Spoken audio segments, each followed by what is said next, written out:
리더에게 필요한 정공말이라는 말씀의 제목으로 함께 말씀 나누겠습니다. 리더에게 필요한 정공말.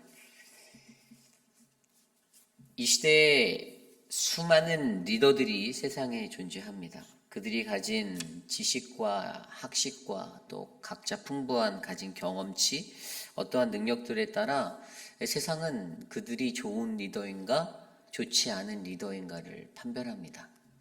좋은 리더가 되기 위해서는 가방끈도 길어야 되고 아는 것도 많아야 되고 좋은 언어 구사력도 있어야 되고 여러 나라의 언어도 구사할 수 있는 아주 다재다능함이 있으면 세상의 기준으로 그들은 어림잡아 나쁘지 않은 리더, 괜찮은 리더라고 불릴 수 있는 그러한 자리에 서게 됩니다. 그러나 하나님 나라의 리더는 조금 다릅니다. 물론 그들에게도 좋은 실력이 필요하고 또 긴 가방끈도 필요하고 여러 가지 언어를 구사할 수 있는 능력도 필요하고 다채로운 경험도 필요할 것인데, 그러나 하나님의 말씀에 성경에 입각한 좋은 리더, 하나님 나라의 리더에게는 바로 정공말이 필요합니다. 이 정공말이 무엇인가? 이것은 바로 오늘 말씀에 나와 있듯이 정의와 공의와 그리고 하나님의 나라의 말씀입니다. 이 세 가지를 가지고 살아가는 리더가 가장 좋은 리더, 하나님이 보시기에 가장 그분이 원하시는 리더임을 저와 여러분은 기억하셔야 합니다. 오늘 이 시대에 살아가는 우리들도 이 예레미야의 말씀을 통하여 계속해서 마주하고 있는 것은요, 그들의 나라가 황폐하였다라는 것입니다. 번성된 것 같고 번영된 것 같은 어떤 영화로움이 그들에게 있었다 할지라도 남유다를 거쳐갔던 그 수많은 유다의 왕들이 지나갔다 하더라도 그들의 삶 가운데 분명히 황폐함이 오늘은 자리 잡고 있습니다. 왜 그들이 황폐해졌고 왜 그들이 이렇게 됐을까를 들여다보면 거기에는 단 하나, 오늘 말씀대로 9절에 나와 있는 대로 이는 그들이 자기 하나님 여호와의 언약을 버리고 다른 신들에게 절하고 그를 섬긴 까닭이다라고 말씀하고 계십니다. 이유는 단 하나입니다. 언약 백성으로 부르심 받은 그 자리에서 하나님의 사명을 감당하고 주의 거룩함의 옷을 입고 살아가는 하나님의 백성이다라고 부름을 받으면서도 그들의 눈은 다른 곳에 시선을 두고 다른 것을 절하고 다른 것을 경외하고 하나님을 멀리하였기 때문입니다. 오늘 이 시대를 살아가는 저와 여러분들, 오늘 예레미야 22장 1절에서 9절 말씀까지를 통하여서 우리는 이 땅에 하나님의 리더로 부르심을 받아 나에게는 하나님의 정의와 공의가 그리고 그분의 말씀이 내 안에 존재하는가를 되짚어 보시는 거룩한 시간 되시기를 간절히 소망합니다. 오늘 첫 번째로 리더에게 필요한 것, 그것은 바로 정의를 행하는 것입니다. 오늘 말씀 1절 말씀에 여호와께서 이와 같이 말씀하시되 너는 유다 왕의 집에 내려가서 거기에서 이 말을 선언하라라고 말씀하십니다. 예레미야를 보내는 곳이 어디일까요? 유다 왕의 집이라고 말합니다. 여기에서 나와 있는 집은 히브리어로 베트, 이것은 왕궁이라는 뜻입니다. 유다의 왕궁 앞에 궁으로 가서 그곳에 가서 이 말씀을 선언하라 말합니다. 2절입니다. 이르기를 다윗의 왕위에 앉은 유다 왕이여 너와 내 신하와 이 문들로 들어오는 내 백성은 여호와의 말씀을 들을지니라. 아멘. 하나님의 말씀이 얼마나 중요한지를 선포하라고 하십니다. 그런데 가장 먼저 그들에게 선포하는 그 말씀 가운데 3절을 볼까요? 여호와께서 이와 같이 말씀하실 때 너희가 정의와 공의를 행하여 라고 나와 있습니다. 정의와 공의를 행하여. 그들에게 정의가 없었다라고 이야기합니다. 그들에게 정의와 공의를 행하라고 말하는 이 말은요, 그들이 정의를 가지고 있지 못했기 때문입니다. 이 justice라고 불리는 정의는 무엇인가요? 옳은 거잖아요. 옳고 그름. 옳고 그름을 이분법적으로 따지려고 하는 게 아니에요. 그런데 하나님 나라의 백성으로 살아갈 때 우리에게 정의라는 것이 반드시 존재해야 한다는 것입니다. 하나님의 말씀은요, 악과는 타협할 수 있는 게 아니에요. 어떤 악의 요소들과 네고시에이션을 해서 인간적인 합의를 도출하고 그렇게 살 수 있는 것이 절대 아니라는 것을 설명합니다. 이 정의는 히브리어로 미슈파트라고 말합니다.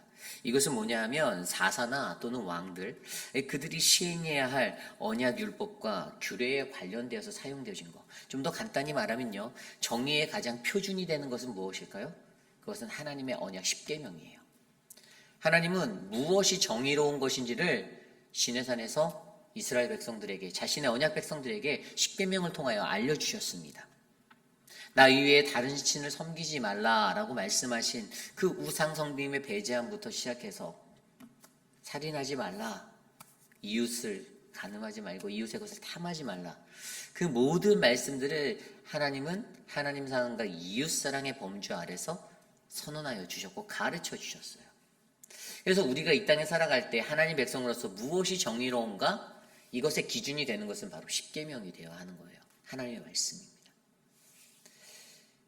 그것에 어긋나면 그것은 정의가 되지 못합니다. 포스트 모더니즘을 살아가는 이 시대에 우리에게 많이 현혹되는 것이 무엇이죠? 정의가 희석되어지고 있어요. 무엇이 정의인지를 모호하게 만들어버립니다.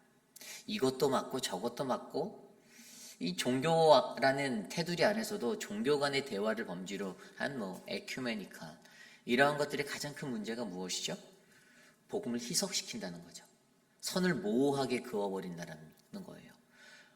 화해를 해야 하고 소통을 해야 하고 다 좋은 말이에요. 그 다 좋은 말인데 그것을 어디다 갖다 붙이죠? 유일하신 하나님, 참 길 대신 그 길을 희석시켜요. 산을 올라갔는데 정상을 올라갈 때 여러 길로 갈 수 있다라고 얘기해요. 그래서 불교도 갈 수 있고 힌두교도 갈 수 있고 이슬람도 갈 수 있다라고 얘기합니다. 그런데 진짜 정의는 무엇이죠? 진짜 정의는 오직 예수 그리스도만이잖아요. 그 길만이 유일한 구원의 길이잖아요. 그런데 달콤한 것들을 통해서 그것들을 모호하게 만들고 희석시켜 버리는 게 오늘날이에요. 간단하게 말해서 이것이 혼미함이다라고 얘기하죠. 혼미하게 만듭니다. 그럴싸해요. 듣기에는 맞아요. 동정심을 유발합니다. 그것이 맞다라고 이해가 갈 수 있어요. 그런데 중요한 것은 정의는 진리가 살아있어야 하는 거예요. 진리에서 벗어나면 그것은 절대로 정의가 될 수 없습니다. 그것은 정의가 아니에요. 그것은 유혹이에요. 그것은 사단의 계략이에요. 그것은 거짓입니다. 그것은 옳지 못함이에요. 부정입니다. 부정이. 정의가 될 수 없는 것이에요. 그런데 수많은 사람들은, 세상의 논리는 그것을 그럴싸하게 포장하여 정의를 덮어버리려고 한다는 것입니다. 여러분, 정의로움은 옳고 그름을 잘 분별하는 것입니다. 우리가 잘 알고 있는 성경 속의 인물 중에 요나단이 있습니다. 저는 요나단을 보면 그의 분별력은 뛰어났다라고 보아요. 부성애로 쌓여져 있는 그 자리까지도 뛰어넘어서 깨트려서 무엇이 옳고 그른 그 정의의 길에 서려고 했던 자가 저는 요나단이라고 생각합니다. 단순한 우정이었을까요? 아니요. 아마 요나단의 마음 가운데 정의가 늘 살아 있었을 거예요. 이것은 내 목에 칼이 들어와도 아니다. 왜죠? 그가 그것을 진리임으로 확신하기 때문이죠. 아버지 사울왕이 자신의 친구 다윗을 죽이려 하고 해하려 할 때 그의 마음 가운데 그의 눈에 들어왔던 그 모습은 이것은 정의롭지 못해라는 마음이었을 것입니다. 아버지가 다윗을 향해 창을 던지고 활을 쏘아대고 사람들을 풀어서 그를 죽이려 음해하려 하였을 때 요나단의 아들 요나단의 마음 가운데는 하나님을 향하여서 하나님, 이것은 부정의한데요. 이것은 옳지 못한데요. 나의 아버지, 피가 섞인 내 아버지임에도 불구하고 하나님, 이것은 정말 옳지 못합니다라고 말하였을 것입니다. 그래서 어떻게 하였습니까? 아버지의 그 계략 가운데에서도 그를 건져내기 위해서 목숨을 걸고 아버지를 배신하고 다윗을 도왔던 것. 왜죠? 그에게 정의가 바로 세워져 있었기 때문입니다. 오늘 이 시대를 살아가는 저와 여러분 우리들에게도요, 저는 이 정의가 살아있기를 원합니다. 정의가 왜 살아있어야 할까요? 하나님의 정의가 이 땅에 바로 세워져야 하잖아요. 왜죠? 저와 여러분 우리가 살아가는 이 세상은 그냥 세상이 아닙니다. 하나님의 창조 가운데 놓여진 하나님의 나라예요. 근데 그 하나님의 나라가 우리들의 죄악됨으로 더럽혀지고 있잖아요. 인간의 이기와 시기와 질투와 미움과 다툼으로 말미암아 분쟁이 일어나고 갈라지잖아요.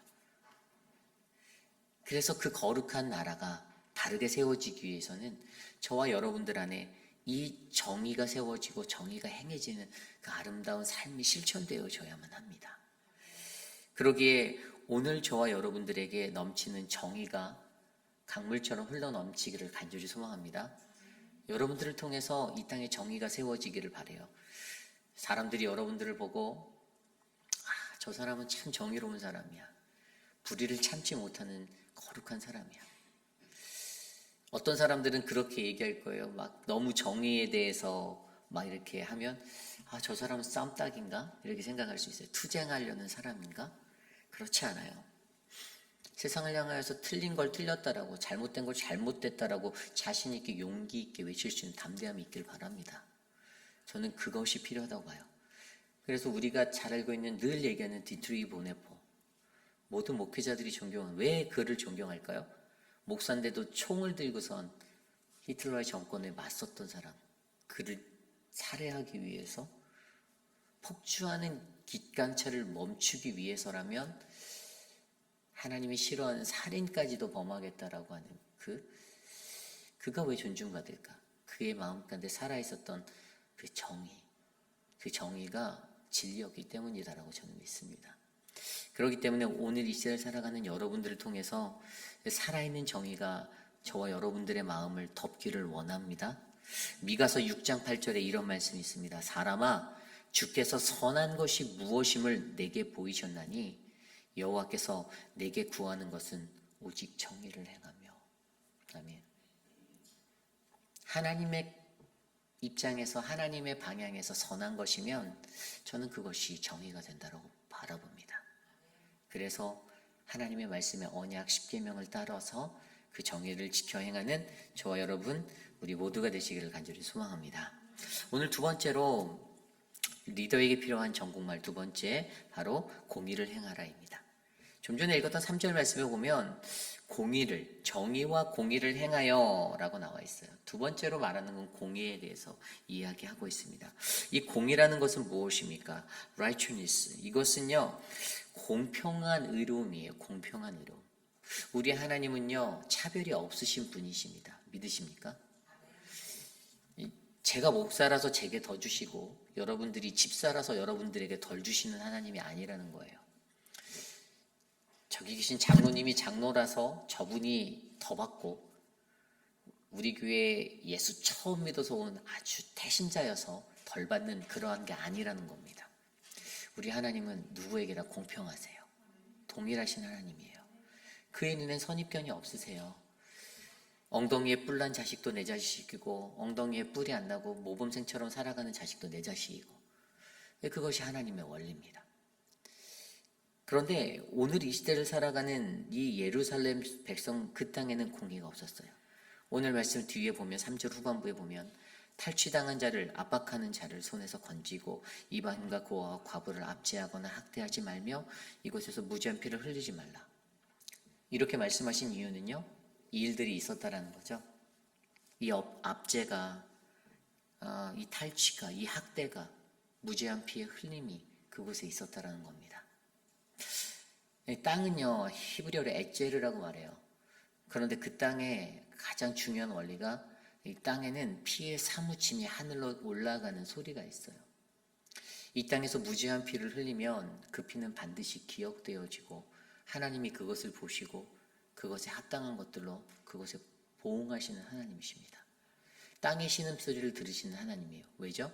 에제르라는 것은 하나님의 창조물이거든요. 하나님이 창조하신 그 땅의 그 속성의 논리는 하나님의 나라의 원리가 작용이 돼요. 그래서 그 땅에 무고한 피가 흘려질 때, 억울함을 당할 때, 고통당할 때, 누군가에게 음해를 당해서 핍박받을 때 하나님은 그것들을 다 기억하시는 하나님이십니다. 그래서 하나님은요 이 땅에 공평의 원리로 이 공의가 작용되어서 이루어지기 원하는 그 마음으로 유대인이나 헬라인이나 모든 사람들이 구원을 얻을 수 있도록 예수 그리스도를 우리에게 보내주셨죠. 그래서 예수 하나님의 공의라는 것이 그래서 이루어지는 단어예요. 예수 그리스도 그분이 우리에게 가장 하나님의 공정한 의가 되어서 남녀노소, 천한자, 가진 자, 모든 이에게 동일하게 임했던 그 하나님의 의로 우리에게 다가온다라는 것입니다. 하나님이 가지고 계신 이 속성의 모습, 하나님의 공의로움, 그것은 누구든지 하나님 앞에 와서 주의 이름을 부르고 회개하고 엎드려 주의 이름을 구하면 구원을 받는다라는 하나님의 절대 원리를 공평하게 선언한 하나님의 의로움입니다. 오늘 이 시대를 살아가는 저와 여러분에게도 그 공의가 넘칩니다. 내가 조금 모자란 것 같아요. 나는 하나님 믿기에 안 되는 것 같아요. 그래도 하나님은 여전히 우리를 기다리고 바라보고 계십니다. 그 구원의 자리로 우리를 인도하고 계십니다. 다만 그 과정 가운데서 우리가 어떻게 삶을 살아낼 수 있는가? 요란하게 살 것인가? 시끄럽게 살 것인가? 하나하나 다 따지면서 살 것인가? 싸우면서 살 것인가? 다투면서 살 것인가? 내가 맞다고 고집하며 살 것인가? 그것은 이제 여러분들의 분량에 달린 몫이죠. 우리가 잘 아는 말씀 중에 아모스서, 이 아모스서에 나오는 그 배경이 북이스라엘이잖아요. 이 북이스라엘은요, 어느 정도 경제적인 성황을 이뤘던 정점이 있었습니다. 그리고 경제적인 빌트업도 잘 돼서 육로를 통한 무역도 굉장히 번성해서 수익도 많이 일어났고 돈도 벌리고 그들이 갖고 있는 포도주나 곡식들을 팔아서 부의 축적도 어느 정도 되었던 번성기가 있었어요. 그 부에 따라서 그 나라 안에 신인 계급도 생기게 되고 계급의 어떤 차이도 좀 생기게 되고 그 당시 아모스 말씀을 들여다보면 아모스의 사치스란 별장을 가지고 있었던 사람들의 이야기가 있어요. 그러니까 그들이 여름의 별장, 사치스러운 겨울의 별장도 가지면서 그들이 번성했다라는 걸 확연하게 느낍니다. 그들이 지었던 별장 안에는 고가의 수입품 어떤 상아 같은 것들로 그 별장을 지었다라고 기록되어져 있고요. 그런데 그 나라에 그들의 번영이 있을 때 한편으로 그늘진 자리가 빈부의 격차가 점점 심해졌습니다. 그거로 말미암아 부정부패는 말할 수 없이 늘어났겠죠. 가진 자는 가진 것을 이용하여 자신의 힘을 더 쌓고 자신의 길을 열려고 하였던 부정한 것들도 늘어났습니다. 그리고 그때 그들을 향하여서 아모스를 통하여서 하나님이 북이스라엘에게 선포하는 그 여로보암 2세 때 주전 760년경에 선포되어진 이야기가 바로 아모스 5장 24절이에요. 오직 정의를 물같이 공의를 마르지 아니하는 강같이 흐르게 할지어다라고 선언하였습니다. 부정부패 가운데 쌓여져 있는 그 어지러운 세상 속에서 하나님은 정의는 물같이 공의는 마르지 아니하는 강같이 흘러야 한다라고 설명합니다. 그런데 사실 5장 24절만 보면 그냥 단순하게 정의와 공의를 얘기한다라고 생각하지만 좀 더 깊이 있는 의미를 보려면 그 앞 구절들을 살펴보면 이 문맥이 어디서 나왔는지가 이해가 돼요. 그래서 5장 21절 23절에 보면 내가 너희 절기들을 미워하며 멸시하며 너희 성회들을 기뻐하지 아니하며 내가 너희 번제나 소제를 드릴지라도 내가 받지 아니할 것이요 너희의 살찐 희생의 화목제도 내가 돌아보지 아니하리라. 내 노랫소리를 내 앞에서 그칠지어다. 내 비파소리도 내가 듣지 아니하리라. 아멘. 무엇에 관한 얘기입니까? 예배에 관한 얘기죠. 하나님을 예배함에 있어서 그들이 정의와 공의가 없는 예배를 하나님께 드리며 나아갔습니다. 형식적이고 겉으로만 드리는 그런 칠해적인 예배를 드린 거예요. 결국에 쉽게 말하면요, 예수 그리스도가 없는 예배를 그들이 하나님께 드렸습니다. 하나님 없는 예배를. 이스라엘의 이 제의적인 것들을 비판하면서 사실 그들이 갖고 있는 탐욕과 자기 합리화, 결국에 그것을 통해서 자기를 경배하는 자들로 변모되어진 그들의 삶을 하나님이 짚어주면서 너희의 삶에 오직 정의가 물같이 공의가 강물같이 흘러야 한다라는 이 말씀이 선포되어졌던 거예요. 오늘 우리는요, 말씀을 통해서 두 가지를 배웠잖아요. 하나님의 정의와 공의가 있어야 한다. 그런데 이 정의와 공의가요, 어떻게 돼야 됩니까? 나의 경배로 살아가는 오늘 이 시대 현대인들의 우리의 탐욕과 우리의 삶을 무너뜨리고 깨뜨리고 그 자리를 채워나가며 하나님의 말씀대로 하나님을 예배하려는 그 참된 사람으로 우리가 회복되어져야 한다는 것을 말씀해 주고 있습니다. 그러기 위해서 필요한 게 바로 하나님의 말씀, 바로 세 번째. 오늘 리더에게 필요한 거 바로 하나님의 말씀이라는 거예요. 4절과 5절 말씀에 나온 대로 말씀을 준행하면 번성할 거다라고 설명하죠. 번영의 은혜를 줍니다. 다윗의 왕위에 앉을 왕들과 신하들과 백성이 병거와 말을 타고 이 집 문으로 들어오게 된다.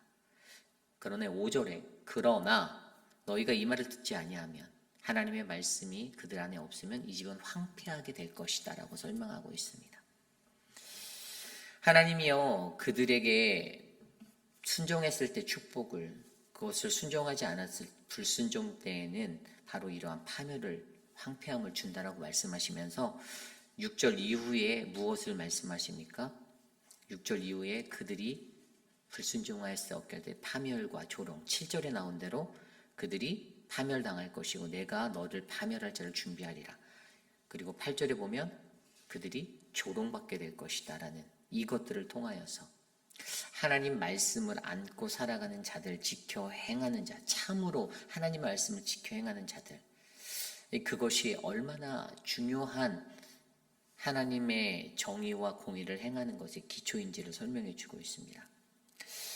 다윗 왕가의 존속 여부는요 바로 하나님 말씀에 대하는 그 태도, 그들의 태도에 달려 있었다라는 거예요.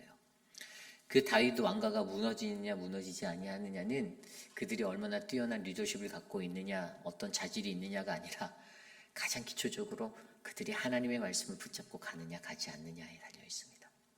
여러분들의 왕가, 여러분들의 가문, 여러분들의 그 가문의 존재 여부도 그 하나님의 말씀에 달려 있습니다. 그것을 순종하느냐 순종하지 아니하느냐. 우리 회입길 한인 장로교회의 운명 또한 하나님의 말씀에 달려 있습니다. 우리 교회가 영원토록 100년, 200년, 300년 지속될 것인지 아니면 60년, 70년 하다가 마침표 찍고 피리오드 찍고 클로즈 할 것인지 하나님의 말씀 앞에 이 말씀을 내가 어떻게 순종하고 붙잡느냐에 달려있다는 사실입니다. 저는 오늘 이 시대를 살아가는 저와 여러분들이요 하나님의 정의와 공의와 그분의 말씀 안에 거룩하게 서는 믿음의 백성들이 되기를 간절히 소망합니다. 여러분, 하나님의 정의와 공의가 살아있는 것, 그것은요 하나님의 주권에 살아있음을 인정하는 것입니다. 그 말씀이 우리의 주권이 되어서 역사하시는 그 하나님의 말씀이 우리의 삶을 지배해야 되는 거예요. 내 생각이, 내 판단이, 내가 하고 싶은 거 아직도 그리디하고 반성하지 않고 회개하지도 않고 내가 뭘 잘못했는지조차 제대로 이해하지 못해서 그냥 감정적인 것에 치우쳐서 그렇게 살아가는 그냥 어리석은 세상 사람 한 사람이 아니라 하나님의 말씀을 기준으로 하여서 내 안에 정의가, 내 안에 하나님의 공의가 강물같이 흘러 이 시대를 하나님 나라로 온전하게 인도할 거룩한 주님의 사명자, 거룩한 리더들 되기를 간절히 소망합니다. 오늘날의 혼미함, 이 시대는 정의가 사라지고 공의가 사라지는 그러한 시대입니다. 왜죠? 하나님의 말씀이 없기 때문입니다. 하나님의 말씀이 그들이 붙잡지 못했기 때문에 이 시대는 계속해서 혼미하고 혼미한 그 나락의 길로 걸어가고 있는 거예요. 그냥 내려가는 거예요. 내리막길을 치닫고 있습니다. 저는 오늘 이곳에 계신 저와 여러분 우리가 하나님의 말씀에 꼭 붙들려서 이 혼미함을 벗어버리고 하나님의 정의와 공의가 우리를 통해 드러나는 아름다운 거룩한 인생 되시기를 간절히 소망합니다. 오늘 주신 말씀을 놓고 함께 기도하기 원합니다. 오늘 말씀 안에서 우리가 바라보는 하나님의 정의, 하나님의 언약 가운데 붙잡혀진 그 정의, 하나님이 말씀해 주신 그 계명 안에 세워졌던 그 정의가 우리에게 정확한 내 삶의 기준이 되어 그 정의를 소리내어 말할 수 있는 사람이 되기 원합니다. 사람들과의 관계 속에서 부당한 것도 덮고 넘어가는 죄와의 타협이 아니라 하나님의 언약의 사람으로서 무엇이 옳고 그른지를 정확히 분별하여 정의를 세우는 교회, 그리고 하나님의 공평한 그 공의가 세워지는 그 하나님의 이 최다각, 이 공평이 세워지는 이 은혜가 우리 안에 넘쳐서 저와 여러분의 모든 생활에 주님의 말씀을 실천하기 위한 하나님의 정의와 공의가 세워지기를 소망합니다. 이것을 위해 이 시간 함께 기도하겠습니다.